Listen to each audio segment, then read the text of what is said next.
So clearly we're not the only people filming videos on this particular stretch of mountain road today.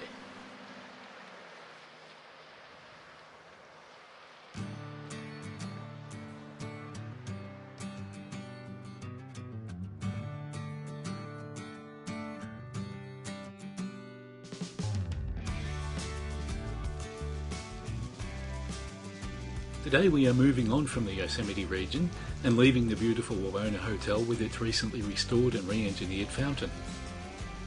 We're heading to Kings Canyon with a stop on the way at Mariposa Grove, which is the largest sequoia grove in the Yosemite area. The grove contains over 500 giant sequoia trees like this one, called the Grizzly Giant, which is estimated to be over 2,000 years old. This is the story of the Mariposa Grove, a living monument to tenacity and survival. Sequoias have never been known to die of old age. These trees are a mystery. The dead sequoia on the driver's side of the vehicle has been lying here for hundreds of years. Pioneers back in the 1850s named this tree the Fallen Monarch. Later, photographers took pictures of cavalry soldiers and their horses posed on top of the trunk. The Fallen Monarch toppled over long ago, but it refuses to decay. Living or dead, giant sequoias have a mysterious resistance to insects and bacteria. These four are known as the Bachelor and the Three Graces. Sharing a vast network of roots has advantages and risks. It assures that each tree gets enough moisture. But if one of these trees should fall for any reason, it could pull the others down too. They're called the Faithful Couple. At ground level, the Faithful Couple appears to be a single tree, but as you look up, you notice that there are actually two trees that have become fused over many centuries. The clothespin tree is an excellent example of how a fire scar can be large and actually penetrate through the entire tree, yet the tree is still alive and still producing viable cones and seeds. After the grand tour on the trolley, we set out on foot to explore the other features of this popular tourist attraction. The park was first declared protected in 1864 by Abraham Lincoln, and this led to the creation of the National Park Service. Entering the Kings Canyon National Park, we visit the General Grant tree, another giant sequoia which is the second largest tree in the world and presents a real challenge to attempt to capture its size with a camera.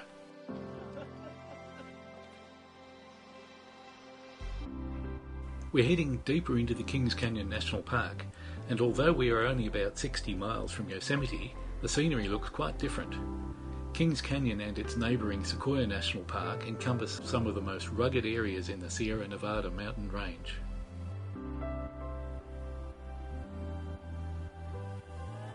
The road into Kings Canyon has been cut into the edges of the river canyons at various levels and follows the Kings River, which can sometimes be seen hundreds of feet below.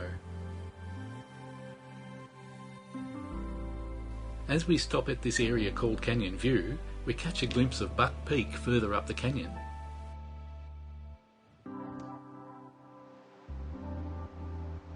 Taking a pleasant stroll through the woodland, we arrive at the Roaring River Falls. The Roaring River flows all year round, and the pool at the base of the falls is a popular spot for cooling off in summer.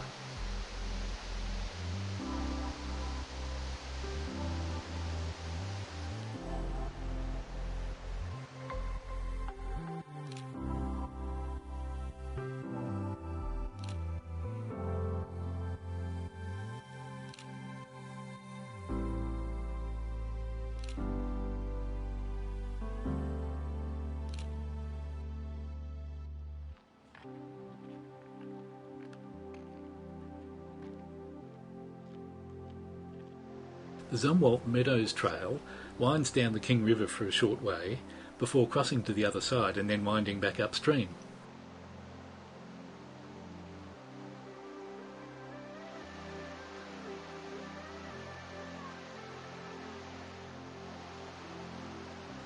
The trail is dominated by magnificent views of the North Dome and other spectacular outcrops before arriving at the beautiful Alpine Meadow.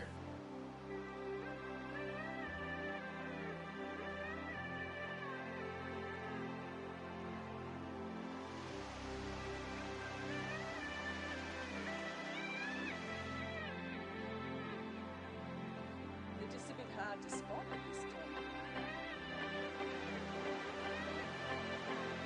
We are staying at the Cedar Grove Lodge, with the Kings River almost on our doorstep. The next morning we take a relaxed breakfast as we enjoy the views of the local wildlife foraging for theirs.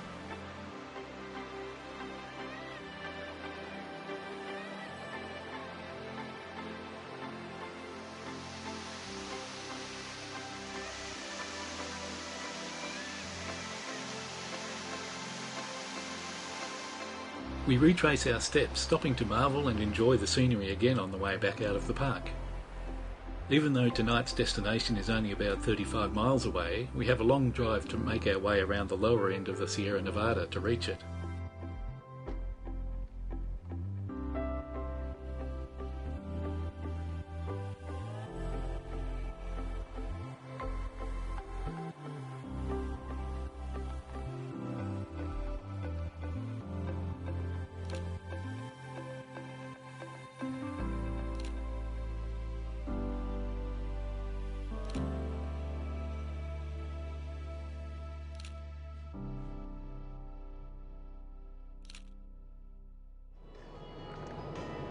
We are travelling up Highway 395 in the Owens Valley, which is on the eastern side of the Sierra Nevada.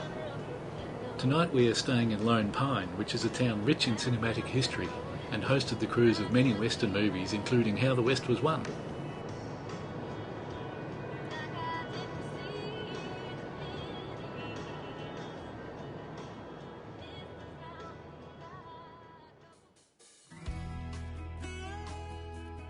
Lone Pine is nestled between the Inyo Mountains to the east and the highest peaks of the Sierra Nevada to the west, which makes for quite a spectacular view out of the office window.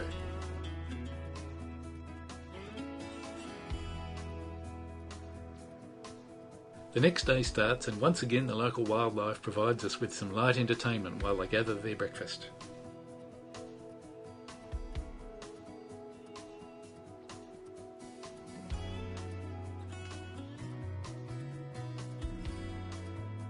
We are heading up the Whitney Portal Road, which takes us high up into the eastern side of the Sierra Nevada. The scenery is so impressive we have to stop and take it all in before we have even started to climb. Our cameras get a real workout as we look at the Owens Valley and across to the Inyo Mountains on the other side.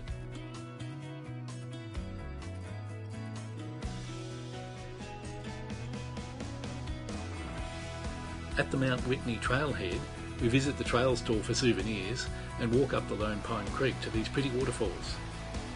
The trailhead has an altitude of over 8,300 feet, and I can already feel the effects a little as we are climbing a steep path. We spend a good deal of time trying to get a clear view of Mount Whitney, but it is frustratingly obscured by clouds. At about 14,500 feet, Mount Whitney is the tallest mountain in the contiguous United States and nearly twice the height of Australia's Mount Kosciuszko.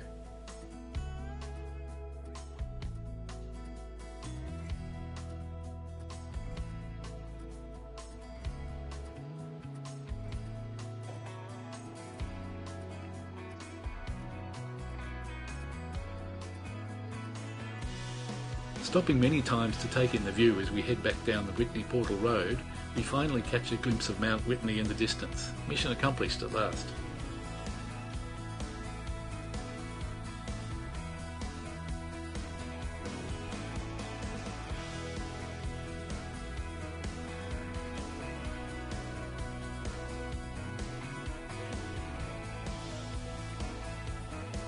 From this vantage point we have another great view of the Owens Valley and can just make out Lone Pine in the distance.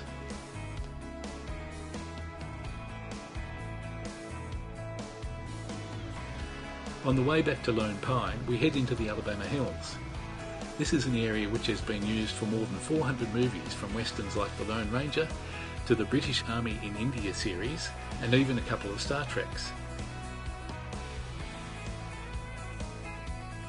I can remember watching many shootouts happening in and around these rock formations.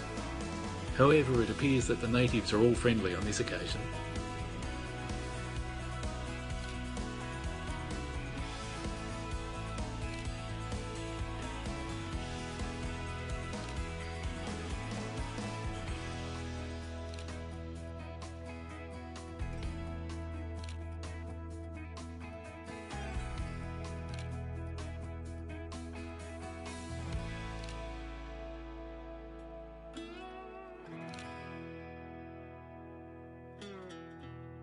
From Lone Pine we're heading to Las Vegas.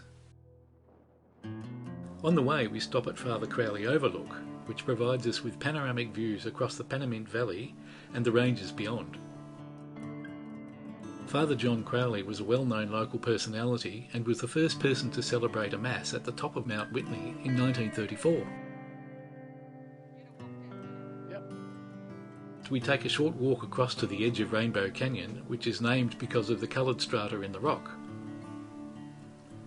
The coloured layers are volcanic rock created by repeated lava flows and volcanic cinders, interspersed with layers of oxidised sediments, which give the reddish colours.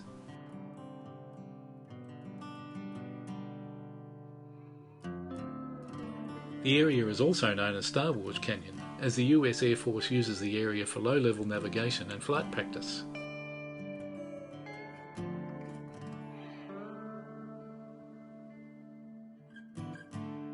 After stopping at Panamint Springs for lunch, we cross the Panamint Valley and climb the Panamint Ranges before heading down into Death Valley. We found that the downhill terrain was quite a challenge for the brakes of our vehicle. The next village we come to is Stovepipe Wells, which is in the middle of Death Valley. As the area has an altitude of just 10 feet, we have descended more than 8,000 feet so far today and will soon be below sea level. Death Valley is designated the hottest and driest place in the United States, and Furnace Creek, where we are now, recorded a temperature of 57 degrees Celsius in July 1913.